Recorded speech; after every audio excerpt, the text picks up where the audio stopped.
you to Spanglish World Network and her network on Zingo TV, channels 250 and 251. Please remember to download both the Zingo TV app on respective app stores and iOS and Android devices. While you download, make sure you rate us and leave a comment. The app is free. Zingo TV is also available on Google Chromecast, Amazon Fire Sticks, Roku Sticks, and on all TVs 2016 and forward. Today, I have another special guest because I only bring you guys the best, by the way. And his name is Eric Stenlake. He has been part of Franklin Covey's world for many, many years, traveling all over the country for years, bringing the information that he's so grateful he's going to bring to us today in regards to the 7 habits to highly effective families.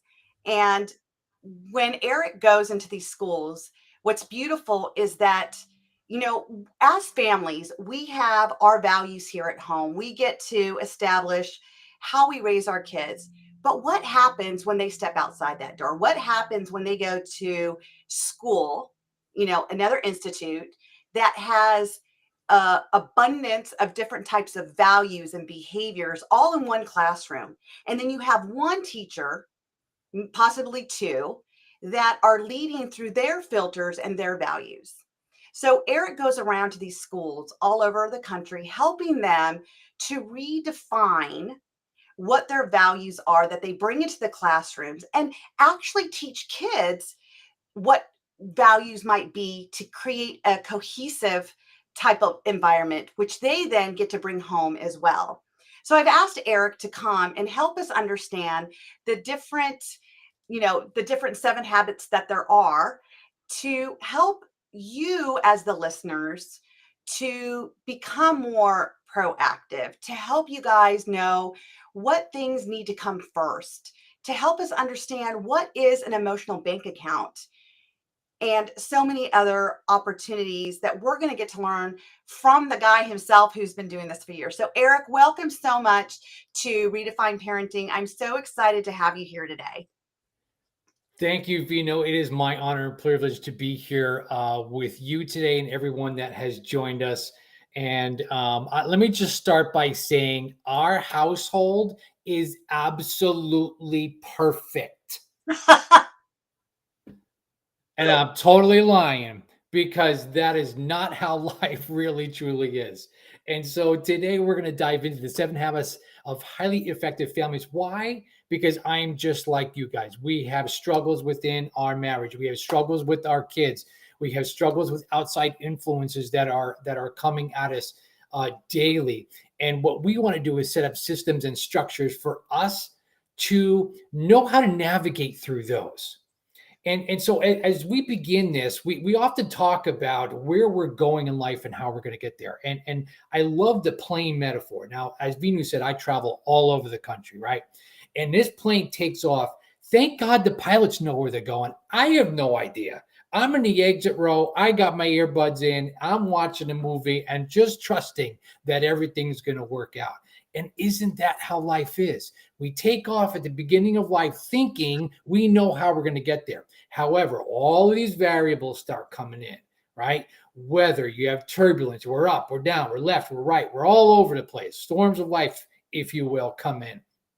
And this is where we as a family unit really have to be strong and come to the table of our family really in a presence of awareness of not what else is going on with my family and my kids, but really me in my head and heart space to make sure that I am in the best place that I can be to best serve my family. That is the number one thing that I can put out there for you guys today is really come to your families in that regard. And whatever your family unit consistency is, that's going to be applicable to you. Yeah, I think what's interesting when I look at the 7 different habits is number one is proactive. And I really see that, I teach parents, as I'm coaching them is, are you a leader in your home or are you a follower in your home? And every parent will, well, of course I'm the leader. I mean, are you really? Because I'm going to tell you, when you are succumbing to what your kids want, it's against your values, it's against what you want them to learn, but you rather not have your kids not like you or be upset with you, so you give in to them, you're actually the follower. You're actually no longer the leader. Your child has now become the leader. And so when I talk to, different groups of people on leadership, one of the first things I say is that leaders are proactive. They will see what's coming up and be proactive in regards to understanding what they're up against instead of being reactive and waiting for it to happen and then solving it. So it was interesting when I was like looking at these, I was like, these are so good and I incorporate them, but not in this order. So before we get started, what is the significance of the order? Is there significance to it? Yeah, absolutely. There's definite significance. So you have habits one, two, and three. So habit number one, be proactive. Habit number two, begin with the end in mind. And habit number three, put first things first. This is what we call the private victory. Why? Because it's victory over self. And as you're talking about leadership, I can't be a leader with others until I'm able to lead myself. So Correct. I have to get into that space of awareness in my head and my heart to understand the space that I'm coming from and the why in order for me to lead myself so I can lead others. So what does this look like in the family, right? So if there's conflict going on between people in the family, what is driving that conflict? Where is it coming from? How do I help to de-escalate that situation if I possibly can?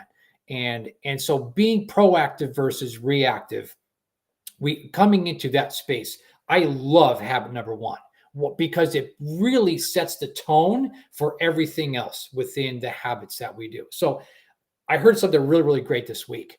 We have kids that are having emotional outbursts, right? Happens all the time. Every family, no matter what their age, even the adults have the emotional outbursts. I was going to say, it's not just kids, it's us adults too. Heck yeah. So can I begin to shift that thinking to not have the emotional outburst and begin to understand the why behind that, but really begin to be focusing on a gratitude rampage? A gratitude rampage, meaning that I'm stacking all the gratitude, all the things that I'm grateful for, joyful, fulfilled in all day long, and keeping track and notice in my mind, and have this explosion of joy sometime throughout the day, and maybe multiple times a day. What would that do in reducing the amount of stress that I have in my life? Because I'm focusing on the things that are driving me nuts, things that are making me angry, that I'm reactive to these outside influences. But what if I began to look at how can I stack this gratitude rampage? That is amazing because then if we could teach our kids this, then we are setting them up to win. Because when we talk about conflict, what is conflict? Generally, conflict is there's an expectation that has not been met from one party or the other, and someone is always in defensive mode. So, I Yeah. watch it with my twins, right? So I have 10-year-old twins, they're boy girl twins.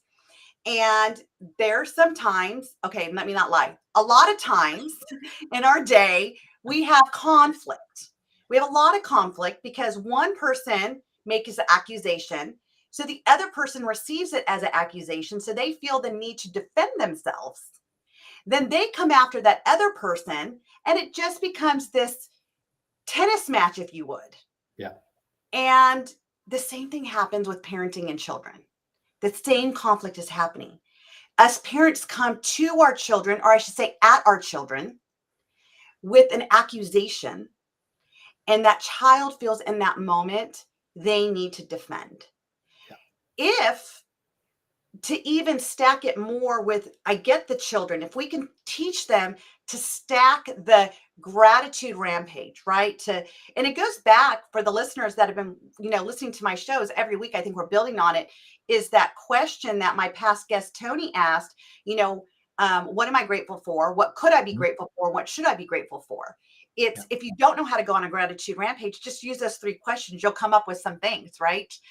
Yeah. But for us parents, to help us be proactive, it's really looking at being curious, not critical. If we come at or to our kids instead of at our kids, with curiosity versus criticism, where they don't feel they need to back up and defend themselves, would there be the attitude we hear in them? Would there be the resistance we get in them?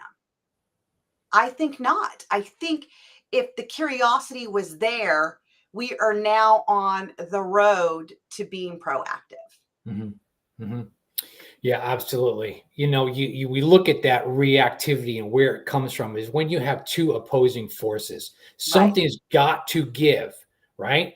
And so then that's where we want to separate that. Okay. So you have this stimulus and then you have a response, and that response is going to come out verbally, physically, some sort of an emotional response. And what we can do is within this middle space, we call this that freedom and power to choose. Mm, And so I think of myself as a remote control. I can play, I can fast forward, I can rewind, hopefully in reflection, but I also can push the pause button on my life remote. right. Well, I can step back and say, okay, what's going on here? Why am I feeling thinking, this way? What's happening here? And then we know as parents, right? I say this to myself, this line all day long. It's not about me. It's not about me. It's not about me. It's about them. What's going on with them, right? And because if I can remove this emotional attachment from that, Right. now I can enter into this conversation and go, okay, how can I best serve you? Now Right. I'm not a parent-child role, but I happen to be another leader in the house. They're Mm, also in this leadership capability. So why do we fight? Let's start working in collaboration. I love it. I love it. And it also puts us not at a friendship level, but it puts us back as a parent, right? I always tell people, like, I mean, of course, we want our kids to like us. Matter of fact, we want everybody in the world to like us. Like, that's just the nature of the beast. And the truth is, not everyone in the world's going to like you. And there's going to be times your kids are not going to like you. And if we just got really, really real and raw, we're not going to like our kids all the time. I mean, I'm Mhm. just going to say it. We're not going to like our kids all the time. I will love my kid Yeah. all the Oh yeah. time, but I do not like them all the time. Mhm. So, I always tell my kids, I'm like, it goes both ways. I get you don't like me right now, and I really don't like you right now. And I love you and I want to support you through this.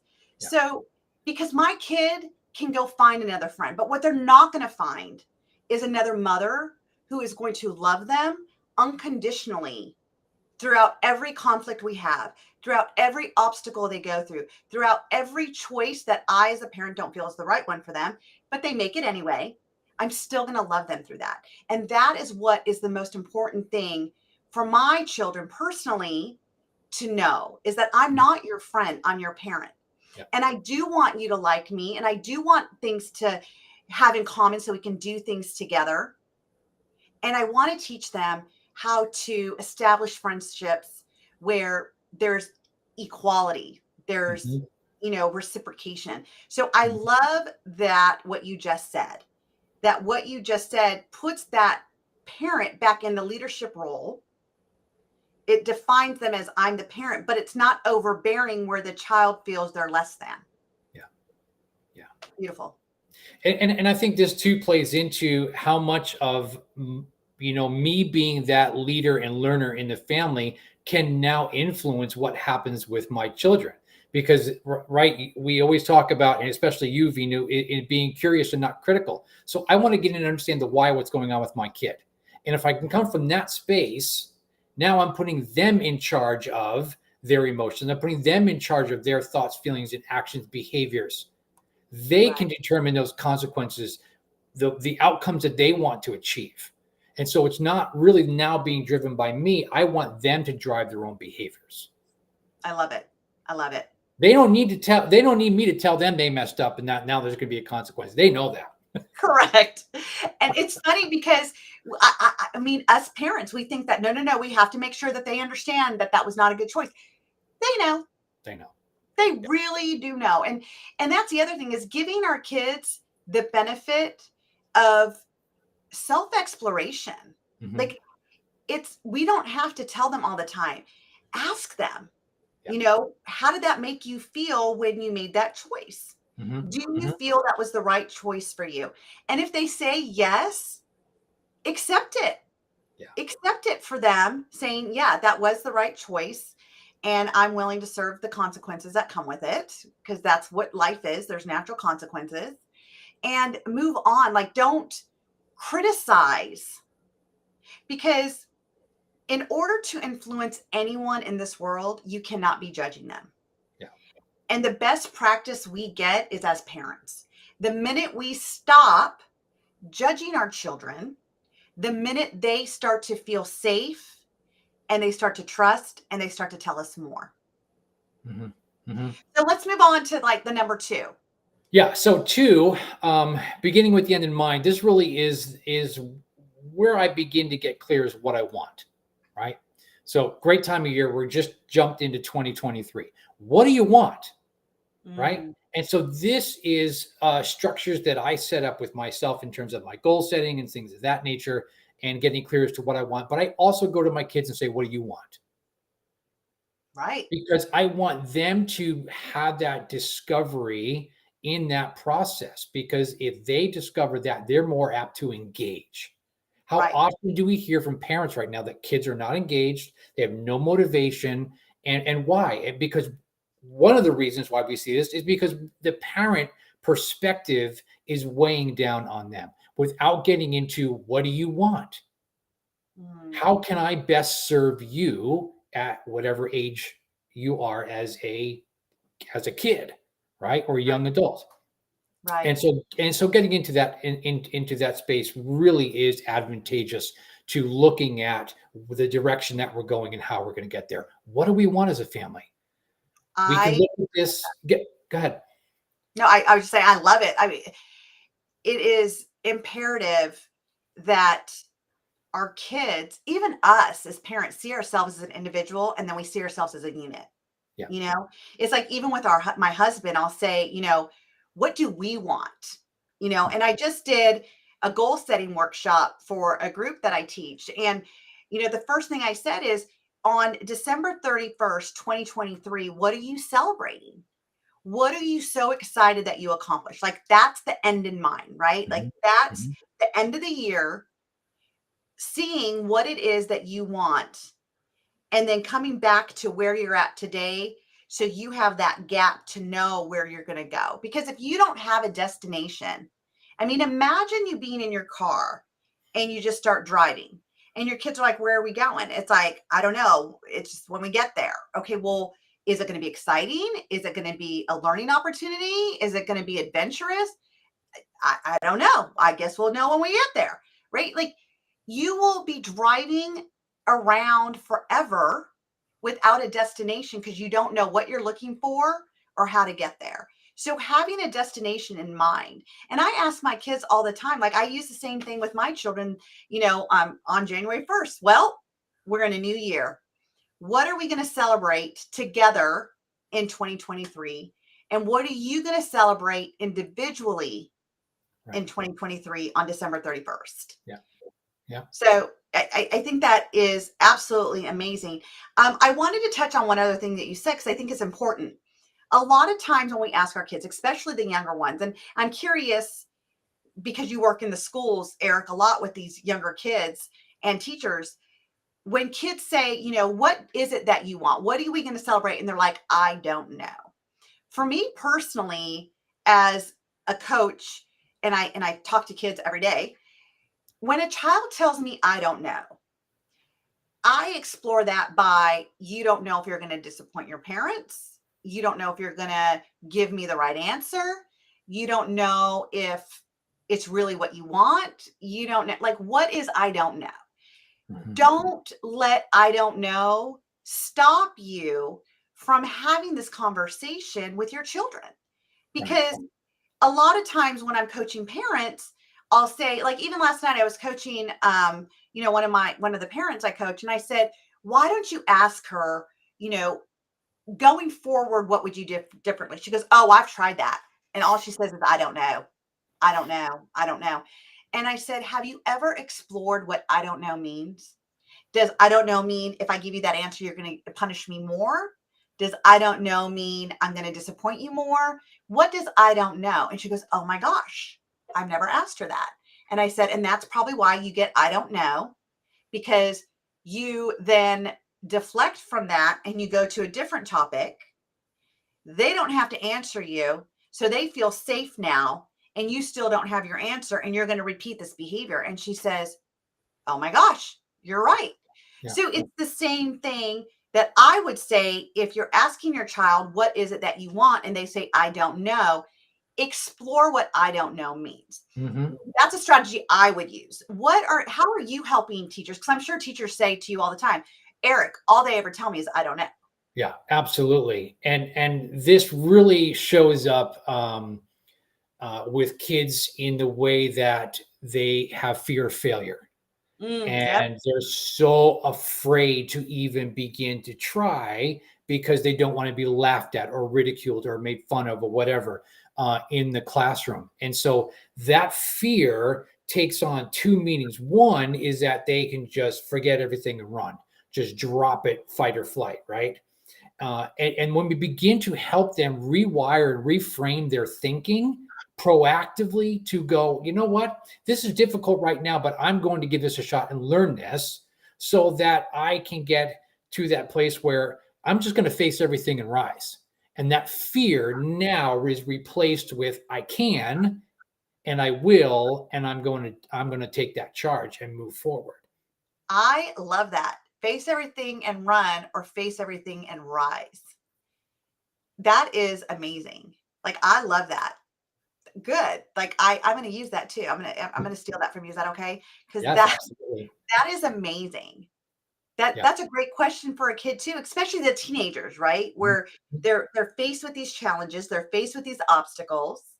You know, it's, do you want to face it and run? Because where are you going to run to, and what direction, and what are you going to face when you run?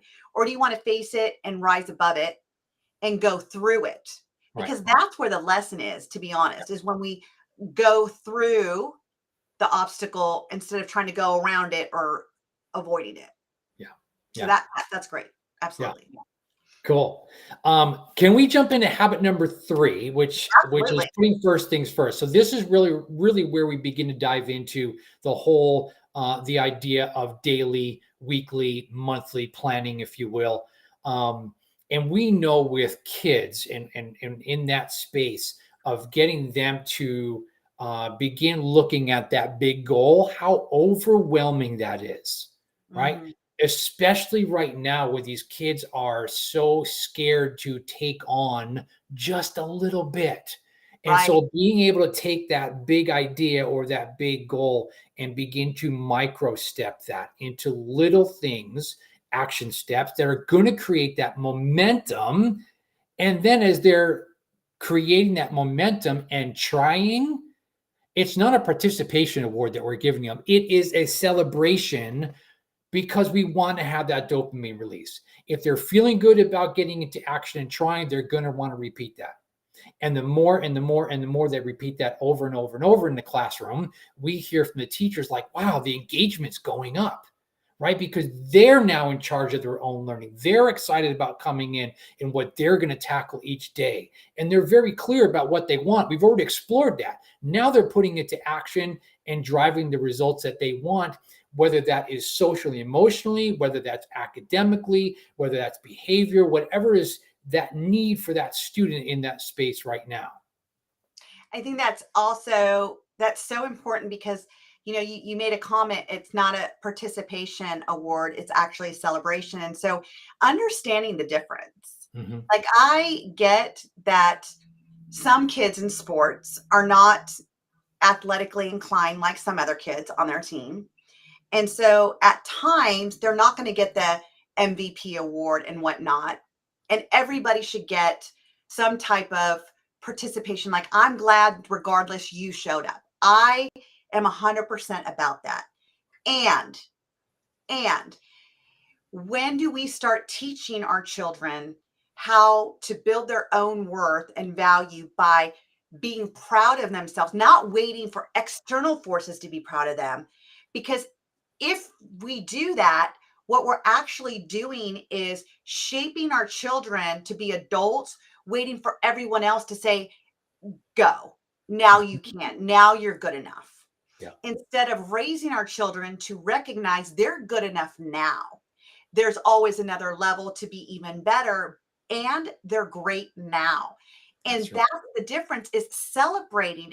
And like you said, the more that these teachers are doing that, these kids are actually showing up more and engaging more, because they're getting this self-satisfaction inside of them and learning to be proud of themselves. Like, that is probably the basis. Like, you and I coach kids, and one of the and I believe you'll agree with me, is that we're finding that the low self-worth and low self-esteem, the cause of it is they are waiting for external factors to say you're good. And if Mhm. they're not getting it, then they don't feel they're good enough. Yeah. Now they're disengaging. Now they're sad. Now they're depressed. And now you and I are getting more and more clients, right? Because Of kids course. don't get it. They don't get on, I am in charge of how I choose to feel. Mhm. You're not in charge of how I feel. I'm in charge of that.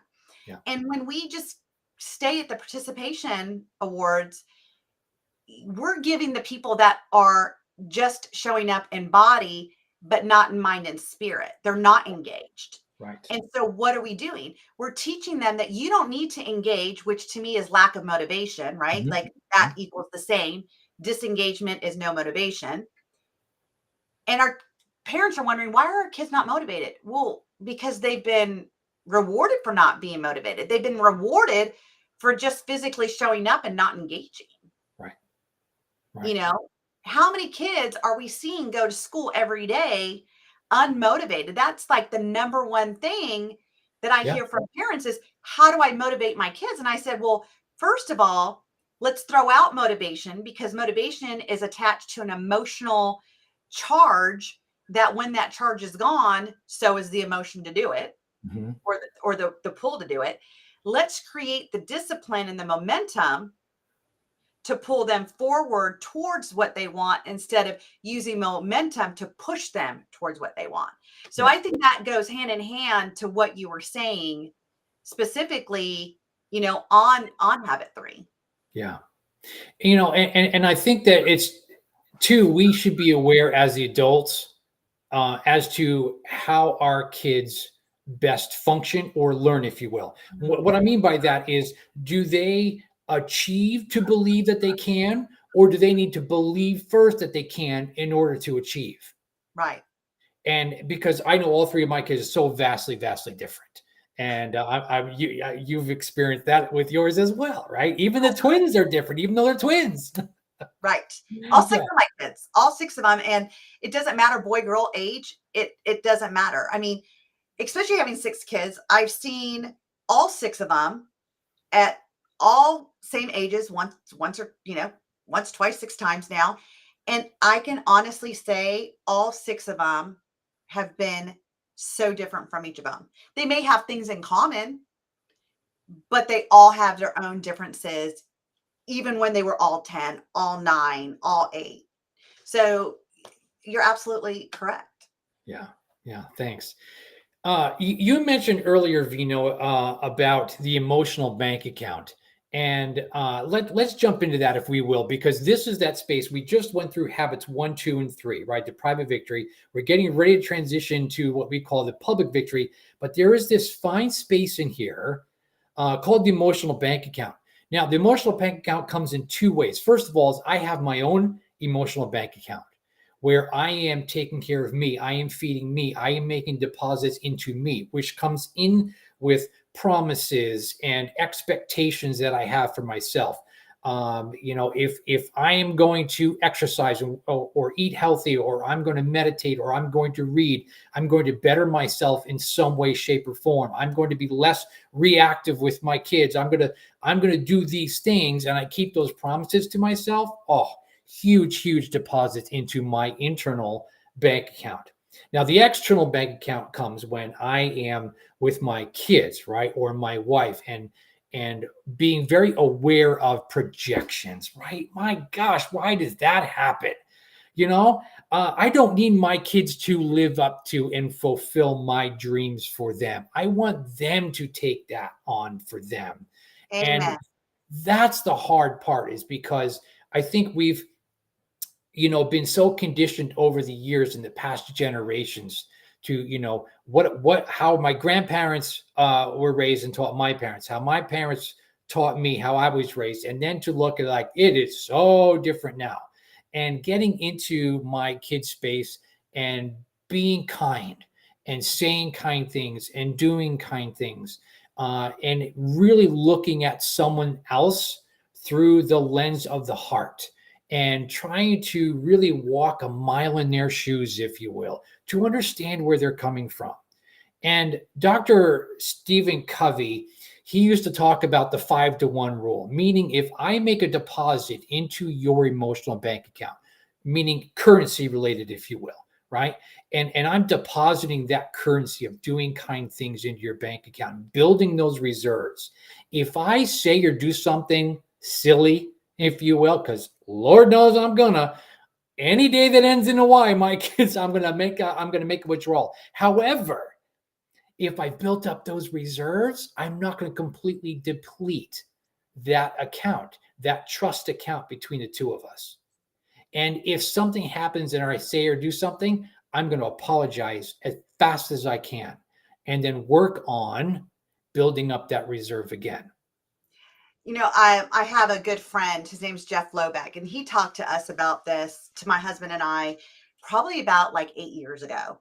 And he says, if you don't put money in your bank and you go to withdraw money to pay your bills, what happens? And I'm like, I mean, you don't get anything. He's like, exactly. He says, and yet we are having this expectation of our kids to continue to give and give and give. What are we doing to make deposits for them to give? And, what I think about is I can't give you what I don't have inside of me. Right. When my cup is drained or my battery, I use battery because you know me pretty well. I have my recharge days, right? So when my battery is on empty, what happens? Mm-hmm. I become short with my words. My tonality becomes more curt. I become probably more rude, especially to the people that I know that give me the unconditional love, right? Mm-hmm. When we're talking about that unconditional love earlier, it's like no matter what my kids do, they know I'm going to love them. But I also know that my kids love me unconditionally. So I can be, as you called silly, I will call not very nice, over strict parenting. It will come out. And in that moment, I'm realizing my battery is on empty. Mm-hmm. If I do not charge myself, I'm going to continue to be like this. Yeah. So I personally take my recharge days and I want to role model that for my kids. I want to role model self-care is self-love. It's not selfish. It's not saying you're not important. What I'm saying is you are important, and that's why I'm important, because I need to feed into you. And if I got nothing to feed you, then I got to go figure it out. Yeah. And so we're constantly looking at our emotional bank accounts. Are we in the negative? And for the listeners out there, I would invite you now, just take a moment and think about it. Where are your levels? Like, where are you in your emotional bank account? Are you filled? Are you full? Do you have enough that people can make withdrawals right now? Or do you need to do something to show yourself you love them? And I'm going to be honest, Eric, a lot of people don't understand that. They don't understand what it means to fill their own emotional tank or their bank account or their cup, their battery. And one of the strategies that I share with, the people I coach and with you listeners is, how do you show your kids love? What do you do with them to show them love? What do you do to your partner to show them love? Your mom, your dad. What did you do specifically? I spend time with my kids. I get present to what they need. So I get really mindful of just hearing them and allowing them to just have the conversation. I take care of their needs. So just in those three things, if I'm doing a self,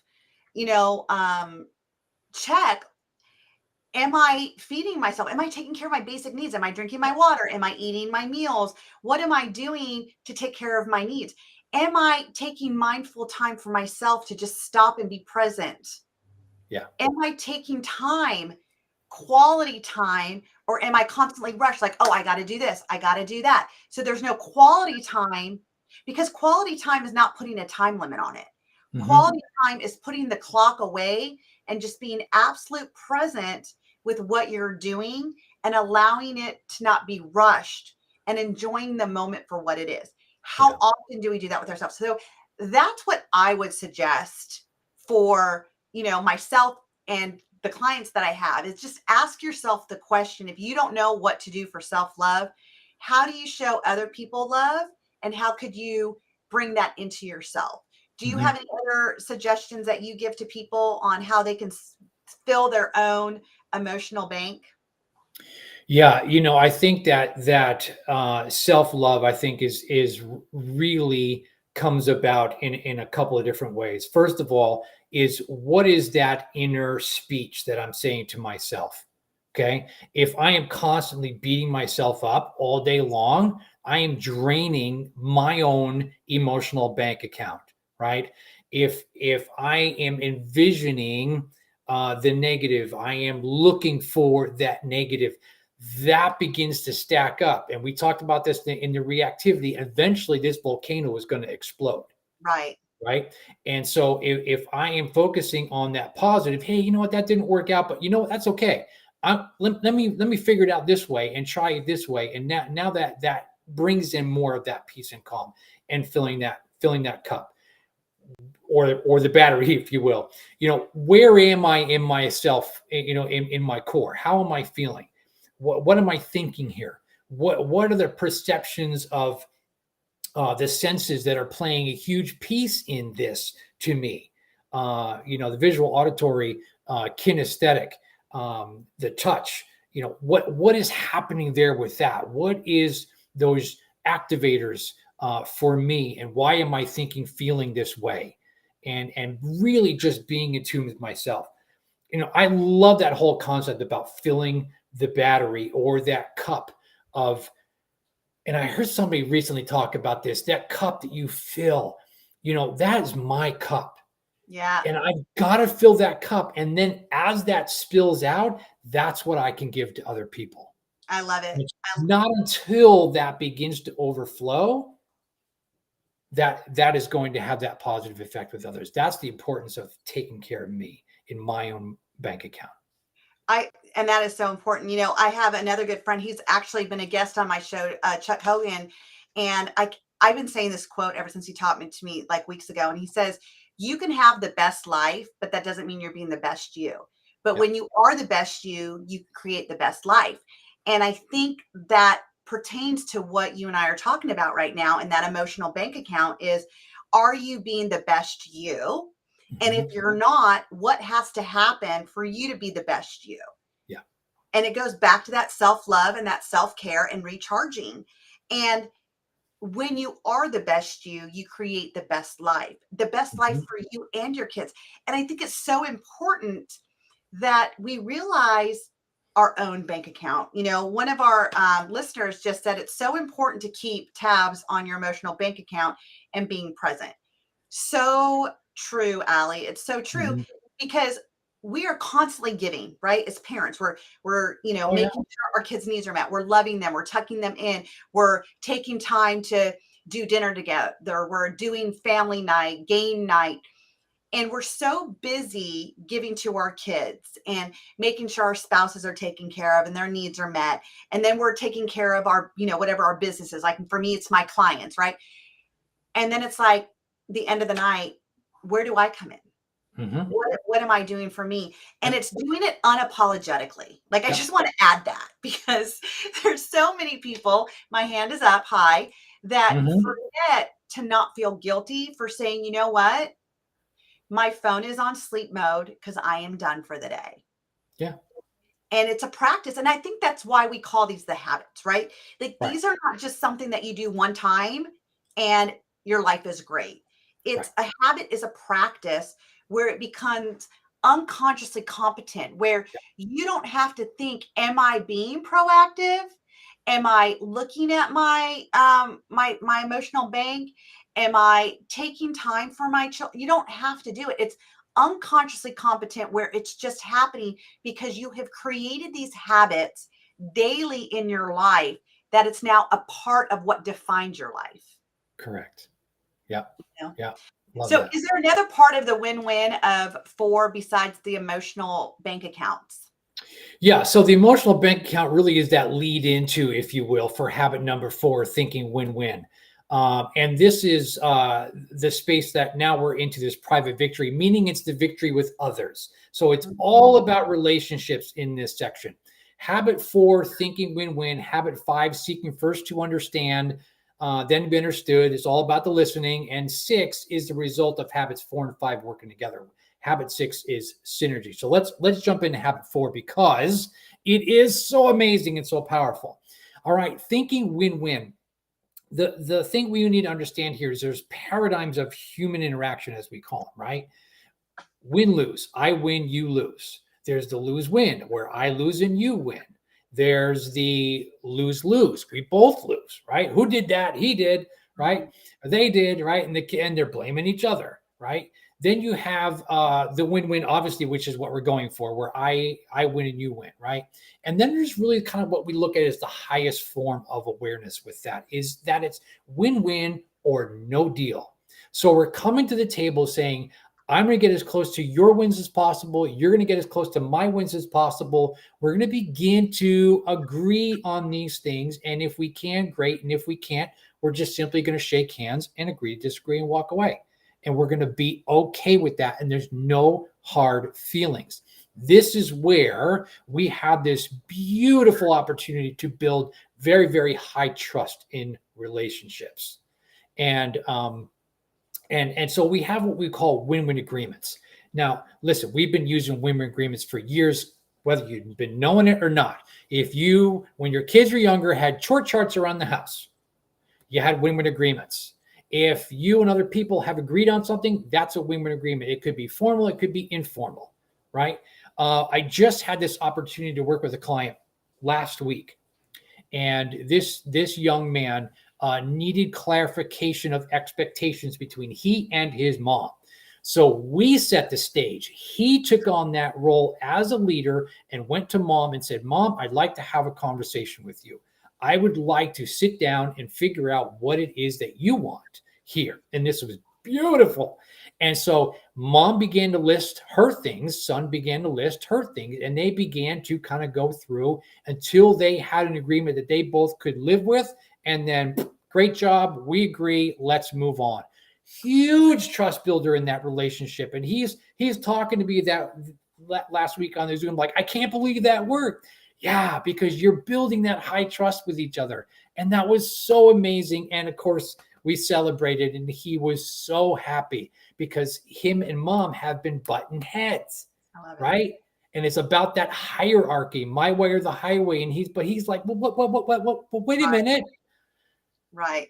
So I love this because in my 6-week video course that I created called Crack the Code to Parenting, this is on week 5. And I actually have a template for parents to print out to bring to a family meeting so everyone feels heard. Because like you said, this is the biggest trust builder, and it also makes kids feel safe, It does. that they have a voice. Like when Hmm. parents are like, my kids don't have a voice, my kids don't have a voice, it's time to step back and ask yourself, why do my kids not have a voice? Right. Have you inadvertently, unintentionally taken their voice by being the dictator, or have you given them space to have that voice by being a guiding force for them? Right. And this agreement, which again is in my 6-week course, Crack the Code to Parenting, it does exactly this. It allows the child to feel they have a voice. It allows you as the parent, because you mentioned it, you don't want your kids living through your goals for them. You want to understand their goals and help them live through their goals, right? Hmm. So, this Hmm. agreement, when your child is ready to sit down and do it, it's saying, Here's my outcomes. This is what I want to contribute to the family. This is what I want to contribute to society. This is what I want to contribute to myself. Yeah. And this is what I'm willing to do. And these are my consequences if I don't do it, because I need accountability. And it's teaching our kids accountability. And I totally can appreciate there's different ways to parent. And I'm not saying what Eric and I are teaching you is ideal for you. You have to see what fits your family and your personality. And I'm going to be bringing on a guest next month who is going to be discussing how do we set our kids up to win without consequences. So, again, I'm bringing different people because this is why it's called Redefine Parenting. You have to redefine which style of parenting or which behavior of parenting, not style, but behavior of parenting is going to work for you and your child. I will say this in the belief that I have as a parent coach, that life has consequences. Yeah. If we don't teach our kids this, then are we preparing them for what's outside that door when they're 18, when they no longer have the safety boundaries of our home? They're now fully in charge of their choices they make by law, at least if you're in the United States. I'm not sure in other countries. And it's important for them to understand there are consequences. And by doing this type of agreement, you're allowing your children to start to realize on their own there's good consequences and there's not so good consequences for the actions I take in my life. And this starts the conversation, and this starts them to be accountable because, I teach a lot of adults as well and coach a lot of adults. And I'm going to tell you, one of the things that I see all the time, especially people looking for coaches, is the accountability. If we are teaching our kids self-accountability on their own self, and again, not relying on external resources, we are setting them up to win. It's a win-win situation in life. And we're preparing them, as my listeners know, I call this our boot camp from birth to 18. We are setting them up to win the game of life. Yeah. And they know that they can trust us as parents. They feel safe with us as parents because of this. So, I'm an absolute fan because I, wrote this into my program about the family agreement. And I actually was just talking to a client today how that's what I'm doing, because she's like, my child, like, as much as he's not depressed anymore, it's like he's just stagnant.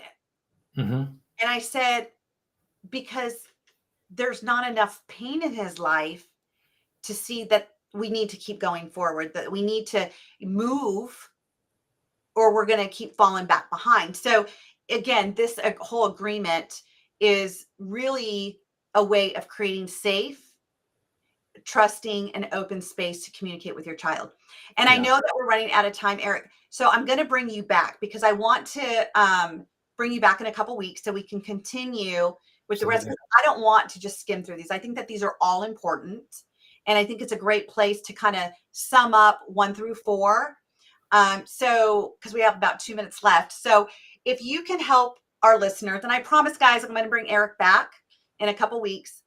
If you could just sum up the habits 1 through 4, what are some of the big takeaways that parents can start doing now to start creating these habits in their life going forward? Yeah. So really get into that place of understanding others, putting others before self, right? Because that's going to help me not be reactive in dealing with those that I come in contact with, right? Knowing my outcomes, what are my big picture relationship goals for that person, and keep that at the forefront, right? And then using that every day when I come in contact with them. Okay. Then also, looking at that emotional bank account, depositing into myself, depositing into others. How am I building that trust with everybody that I come in contact with? And then looking at systems and operations within my family to understand that I want to make these win-win situations happen for high engagement and high activity, being led by them, not by me. Eric, this has been absolutely amazing. I love how aligned this whole program that Franklin Covey has put together. And to be honest, I've never gone through his program. I've never seen the program. Eric's one of my coaches, by the way, with Vino Inspires. So he coaches clients that come through my program. And so it wasn't until Eric and I had this conversation a couple months ago that I realized how aligned Franklin Covey's steps are to what my coaching program is really about, so it's just full alignment. And that's why I just didn't want to rush through these. So Eric, thank you so much for being a part of our day today and teaching us so much, and our listeners to have so much value in going forward. And things that you guys can do today is, one of our mentors, Joseph McClendon III, says all the time, is it's not rocket science. You just got to take the first step and keep going forward. So thank you again for being here, Eric, and we'll see you back in a couple weeks. Awesome. Thank you. If you are finding value in the conversation here on our show, please join our Redefine Parenting group on Facebook for even more tips and conversation.